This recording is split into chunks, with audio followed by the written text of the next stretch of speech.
હાલો મિત્ર, જય માતાજી. હું દિયાબેન પરમાર અમરેલીથી. મારી ચેનલનું નામ દિયાબેન ડીનું રસોડું. તો આજે આપણે બનાવશું ગબગોટા. તો ગબગોટા બનાવવા માટે આપણે આ રવો લીધો છે 1 વાટકો. આપણે ખાટી છાશ લીધી છે 1 વાટકો. આદુ લસણ આપણે આ રીતે ક્રશ કરી લીધું છે. મરચાં આ રીતે આપણે ઝીણા સુધારી લીધા છે. આ લાલ મરચું સુધારી લીધું છે. થોડીક આપણે લાલ ચટણી લીધી છે અને ધાણા જીરું થોડુંક લીધું છે. અડધું ટમેટું આપણે આ રીતે સુધારી લીધું છે. સ્વાદ પ્રમાણે આપણે મીઠું લીધું છે અને થોડાક આપણે સોડા લીધા છે અને આ આપણે ધાણા લીધા છે. એક આપણે ગાજર સુધારી લીધું છે, ક્રશ કરી લીધું છે અને ડુંગળી આપણે ઝીણી ઝીણી સુધારી લીધી છે અને આ તેલ લીધું છે આપણે. તો હવે આપણે બેટર કરી લઈશું. આપણે બેટર બનાવી લેવું. પહેલાં આપણે રવો નાખી દેવું આમાં અને થોડી થોડી કરીને એમાં આપણે છાશ નાખી અને બેટર બનાવી લેવું.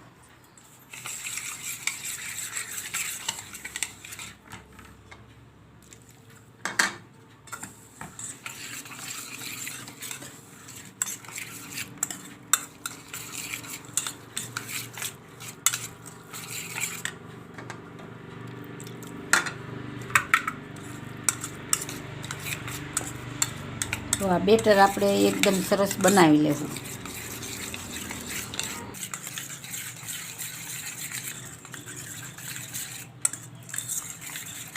તો આ રીતનું આપણે બેટર બનાવવાનું છે. ચમચી લઈ લઈ. આપણે આને અડધી કલાક આપણે પલળવા દેવાનું છે. તો આપણે અડધી કલાક આને ઢાંકી અને પલળવા દેવું અને અડધી કલાક આપણે ઢાંકીને પલળવા દેવું. આપણે અડધી કલાક થઈ ગઈ છે તો જોઈ તો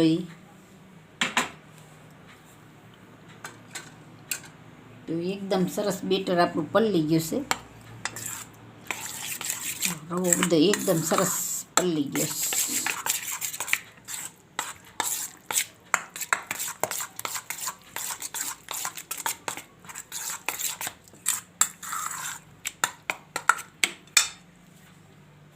હવે આપણે બધી વસ્તુ એમાં નાખી દઈએ. ત્યાં તો આપણે આ ગાજર છે ખમણી લીધા હતા. આપણે ડુંગળી નાખી દેવું.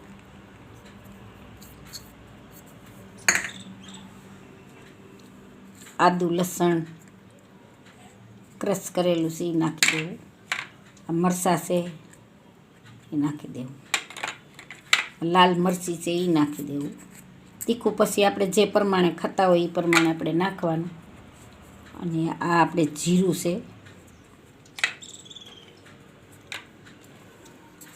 એક નાનું ટમેટું આપણે આ અડધું સુધાર્યું છે એ નાખી દેવું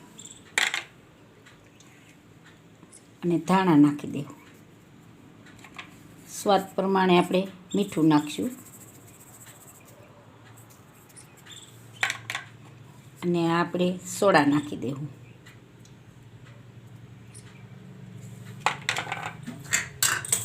થોડીક એની માથે છાશ નાખી અને આપણે બેટરને હલાવી લઈશું.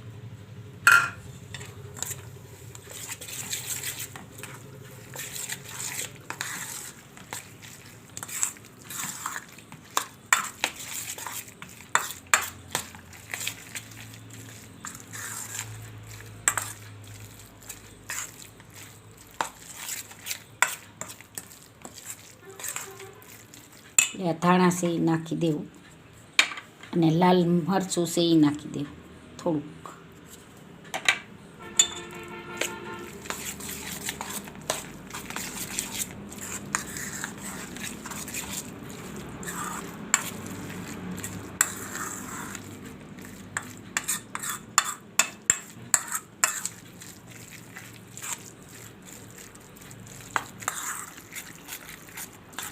તો આપણે આ બેટર તૈયાર થઈ ગયું છે. તો હવે આપણે ગેસ ચાલુ કરીશું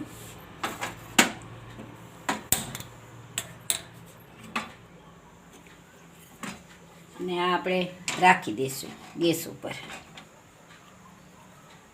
થોડુંક એને ગરમ થવા દેવું. થોડું થોડું તેલ આપણે એમાં નાખી દેવું.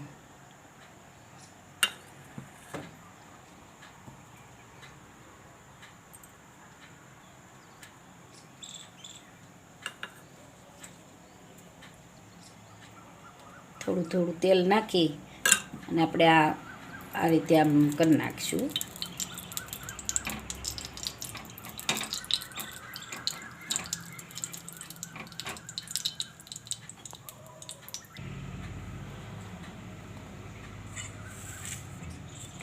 આપણે આ લોઢી ગરમ થઈ ગઈ તો હવે આપણે આ બેટર એમાં થોડું થોડું આપણે આમ કરી અને સમસ્યા આપણે નાખી દઈશું આવી રીતે.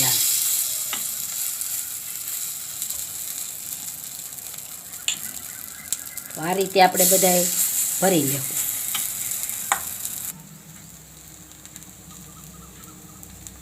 તો હવે આપણે આને ઘડીક સડવા દેવું, પછી આપણે ફેરવીશું. તો હવે આપણે આને ફેરવી લઈએ. પેલા આને ફેરવીશું. એટલે ધીરે ધીરે આ રીતે આમ ફેરવી લેવાનું. આ રીતે આ રીતે આપણે બધાય ફેરવી લેવું. તો આ રીતે આપણે બધાય ફેરવી લેવું.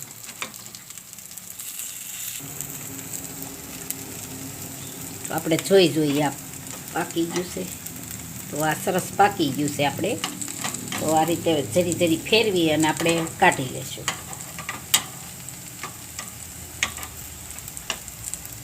તો આ રીતે આપણે બધાય કાઢી લેવું. એવું લાગે આપણને કે કાચું છે તો આપણે ઘડીક રહેવા દેવાનું, નકર પછી કાઢી લેવાનું. એકદમ સરસ થઈ ગયા છે.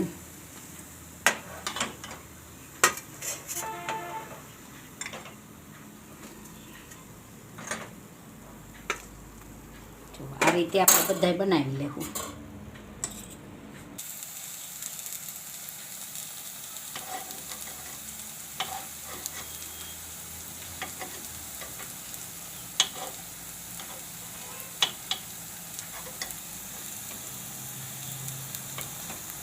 એકદમ સરસ પાકી ગયા.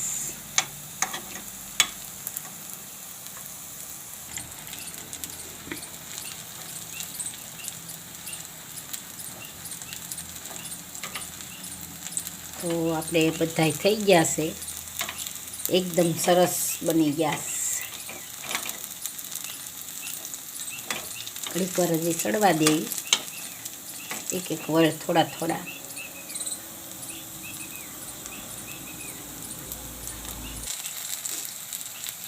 તો આપણે ગપગોટા સડી ગયા છે. તો હવે ગેસ બંધ કરી દેવું અને બધાય કાઢી લેવું.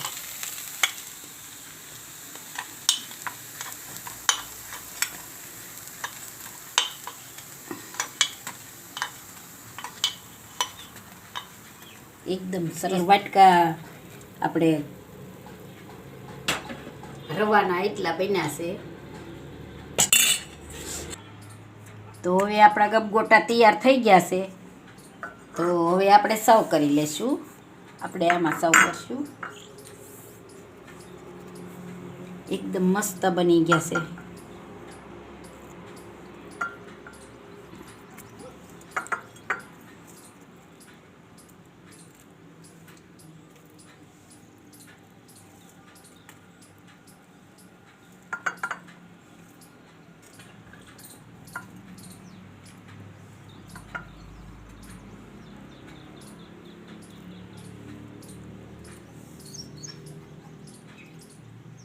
સાથે આપણે મરચાંની ચટણી રાખશું.